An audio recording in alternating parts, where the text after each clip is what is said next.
मागच्या व्हिडिओत आपण सिद्धार्थ गौतम हा शाक्य संघाचा सदस्य झाल्याचे आपण पाहिलेले आहे। आणि मग शाक्य संघाचा सदस्य झाल्याच्या नंतर सिद्धार्थाची 8 वर्ष पूर्ण झाली, म्हणजे सिद्धार्थाचं वय 28 झालेलं होतं आणि तो सदस्य राहून 8 वर्ष झाले होते। आणि त्या 8 वर्षाचा कालावधी इतकं प्रामाणिकपणे ते सदस्यत्वाचं म्हणजे शाक्य संघाचं काम केलं। तो एक निष्ठावान सदस्य होता आणि तो स्वतःच्या बाबतीमध्ये जेवढी रुची घेत होता तेवढं त्याला संघाच्या कार्यकलापातही म्हणजे कार्यातही तो तेवढीच वृत्ती घेऊन अगदी संघाचं उत्कृष्टपणे काम पाहत होता। आणि संघ सदस्य म्हणून त्याचं वर्तणूक आदर्श अशीच होती आणि तो सदस्य म्हणजे सर्व शाक्य कुलातला प्रिय सदस्य गणला गेला। परंतु हा 8 वर्ष सदस्य राहिल्याच्या नंतर सिद्धोधन राजाच्या कुटुंबात एक दुःखाची घटना घडली आणि ती घटना अशी होती, सिद्धोधन राजाच्या कुटुंबातील ही दुःखद घटना जी घडली ती घटना अशी होती की सिद्धार्थाच्या जीवनाला एक निर्णायक वळण देणारे निमित्त ठरले, अशी एक घटना घडली। तर ती काय घटना होती ते आपण पाहूया। आणि ह्या दुःखात काय होतं किंवा घटनेचं मूळ काय ते आपण बघू।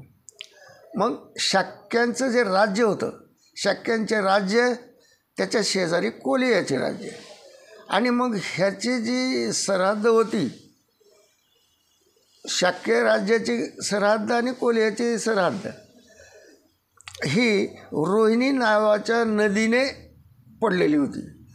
आणि शाक्यांची सीमा आणि कोलियन राजांची सीमा, ह्या सीमेवर ही रोहिणी नदी विभाजित, म्हणजे त्या नदीनेच हे 2 राज्य विभाजित केले होते।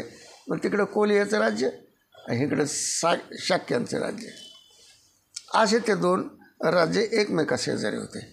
आणि मग त्या रोहिणी नदीचे पाणी शाक्य घ्यायचे आणि कोलिया पण संघाचे घ्यायचे, असं हे चालत असायचं। आणि मग हे त्या रोहिणी नदीचं पाणी कुणी घ्यायचं, कधी घ्यायचं, किती घ्यायचं, याबद्दल त्यांचे अनेक वेळेला विवाद झाले, भांडणं झाली। आणि असंच सतत भांडणं होत राहिली आणि त्या पाणी कुणी घ्यायचं हे ठरलं। आणि याच्यामुळं हा सिद्धार्थ हा शाक्यगणाचा सदस्य झाल्याच्या नंतर पुन्हा त्यांच्यात विवाद, फार मोठा संघर्ष झाला। आणि संघर्षात एका बाजूनं नाही तर दोन्ही संघाच्या बाजूचे लोक होते। आणि जेव्हा एक वेळेला ते पाणी घेण्यावरून असाच संघर्ष झाला शाक्य आणि कोलियामध्ये, हे असं झाल्याच्या नंतर पाणी घेण्यावरून इतर जे काही शाक्य संघाचे सदस्य किंवा त्यांचा पूर्ण संघ आणि कोलियाचा पूर्ण संघ, ह्या सर्वाकडे ती बातमी पसरली की इथं भांडणं होऊ लागलेत, इथं संघर्ष, या नदीचे पाणी घेण्यासाठी संघर्ष होऊ लागलेला आहे। आणि मग ह्यांनी काय केलं, मग शाक्य संघाच्या सदस्यांनी असं ठरवलं की दोन्ही पक्षाच्या, दोन्ही संघाच्या यांना हे माहिती मिळाल्याच्या नंतर ह्या विषयाचा आपण सोक्ष मोक्ष युद्धानेच लावायचा, आपलं युद्धच केलं पाहिजे असं ठरलं। म्हणून कोलियाविरुद्ध युद्ध घोषित करण्याच्या हेतूने सेनापतीने शाक्य संघाची सभा बोलावली। शाक्य संघाची सभा बोलावली की बाबा आता आपण युद्ध घोषितच केलं पाहिजे। मग कोल्ह्याने आपल्या लोकांवर आक्रमण केलेलं आहे, आपल्या माणसांना माघार घ्यावी लागली. अशाच प्रकारे कोल्ह्याच्या आक्रमणाचा अनेक घटना आधीही घडलेल्या आहेत, असं सेनापती तो पटवून सांगू लागला शाक्यांच्या सदस्यांना. आतापर्यंत अशा आक्रमणाप्रती आपण सहिष्णुता व्यक्त केलेली आहे, परंतु असे किती काळ चालू ठेवायचे? त्याने आक्रमण करायचे, आपण त्यांना सहानुभूती दाखवायची, सहिष्णुता दाखवायची, असं किती दिवस चालायचं? आता हे थांबलं पाहिजे, तर आपणाला कुठलं तरी पाऊल उचलायला पाहिजे, असं त्या सेनापतीचं म्हणणं होतं. हे थांबविण्याची एकमेव मार्ग जो आहे ते कोल्ह्याविरुद्ध युद्ध घोषणा हेच आहे, असं सेनापतीचे मत झाले. मग संघाने कोल्ह्याविरुद्ध युद्धाची घोषणा करावी असा प्रस्ताव सेनापतीने मांडला आणि सांगितले की ज्यांना विरोध करायचा असेल त्यांनी बोलावं. आता मी तर प्रस्ताव मांडला आहे की हे प्रकरण अशानं मिटत नाही, तर युद्ध करूनच हे मिटलं पाहिजे. म्हणून शाक्य संघ युद्ध करायला तयार झाला. असा प्रस्ताव त्या सेनापतीने मांडला आणि सांगितलं की ज्यांना हे नको असेल, ज्यांना विरोध करायचा असेल त्यांनी बोलावं, त्यांनी विरोध करावा. असं सांगितल्यानंतर सिद्धार्थ गौतम हा सदस्य मात्र आपल्या जागेवर उभा राहिले आणि सरळ त्यांनी सांगितलं की ह्या युद्धाच्या प्रस्तावाला मी विरोध करतो, माझा त्याला विरोध आहे. युद्ध हे कोणत्या समस्येचं समाधान होत नाही. युद्ध करून कुठलीही समस्या सुटत नाही आणि आपला हेतू युद्ध केल्यानं सफल होणार नाही. युद्धाने दुसऱ्या युद्धाची बीजे पेरली जातात. जे दुसऱ्याची हत्या करतो त्याला त्याची हत्या करणारा दुसरा कधीतरी भेटतोच आणि जो विजेता असेल त्या विजेत्यालाही त्याच्यावर विजय मिळवणारा हा एक वेळ भेटत असतो. जो दुसऱ्याला लुटतो त्याला हे लुटलंच जातं, असं सिद्धार्थाने त्या सभेमध्ये आपलं मत मांडलं आणि त्या युद्धाच्या घोषणेला विरोध दर्शवला.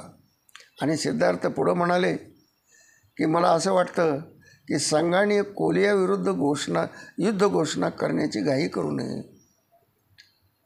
ते आपले शेजारी आहेत आणि आपण तशी घोषणा करण्याची कमी कमी घाई करू नये.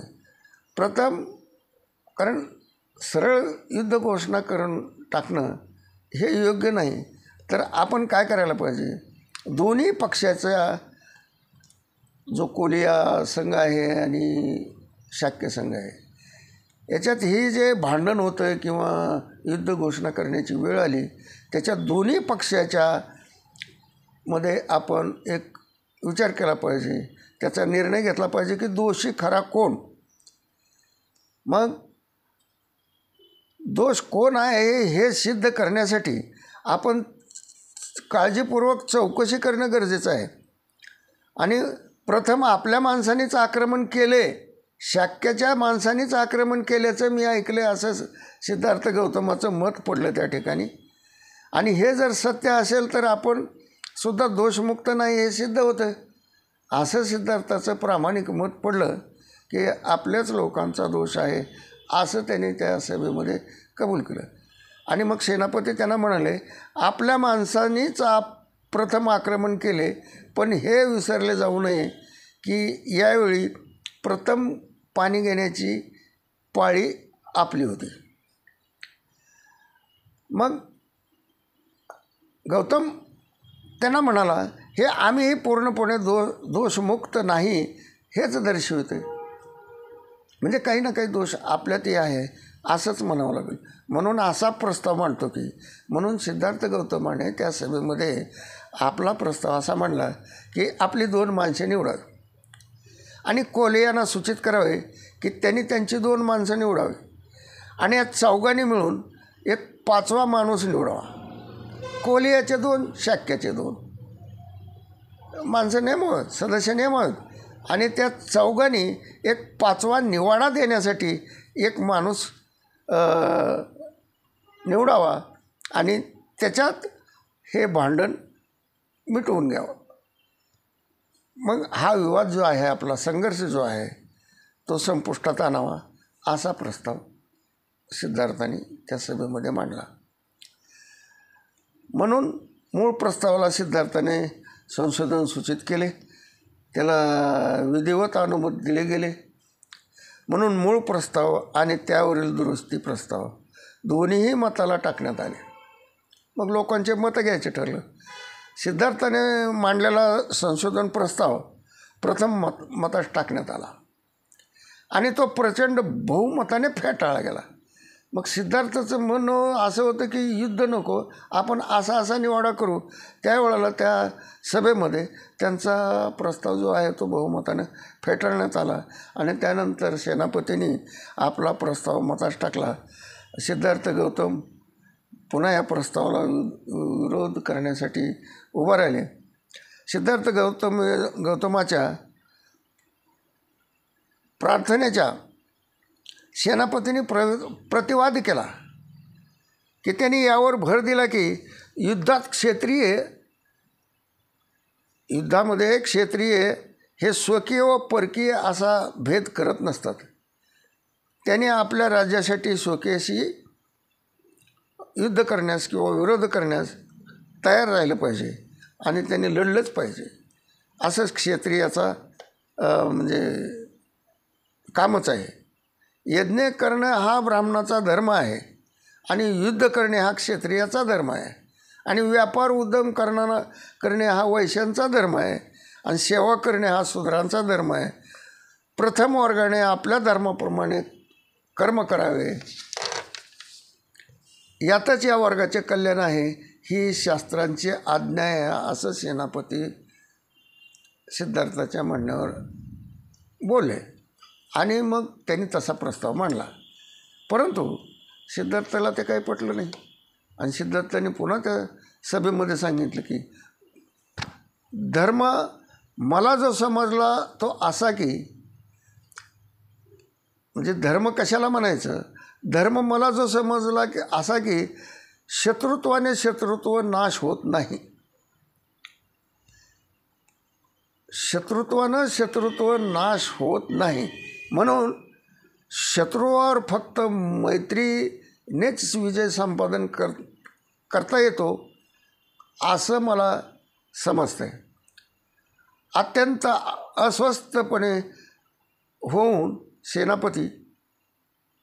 सेनापती नाराज झाले, अस्वस्थ झाले आणि मग ते म्हणाले, या क्षणी तत्त्वज्ञानमूलक दार्शनिक स्वरूपाची चर्चा करण्याची कोणतीही आवश्यकता नाही. सेनापतीचं काय म्हणणं आलं, तत्त्वज्ञान त्याचं मूळ दार्शनिक स्वरूपाची चर्चा करण्याची आता कोणतीही आवश्यकता नाही. मूळ मुद्दा असा आहे की सिद्धार्थाचा माझ्या प्रस्तावाला विरोध आहे. या प्रकारे सेनापतीने आपला प्रस्ताव मतास टाकला आणि तो प्रस्ताव प्रचंड मताने स्वीकृत झाल्याचे घोषित करण्यात आले.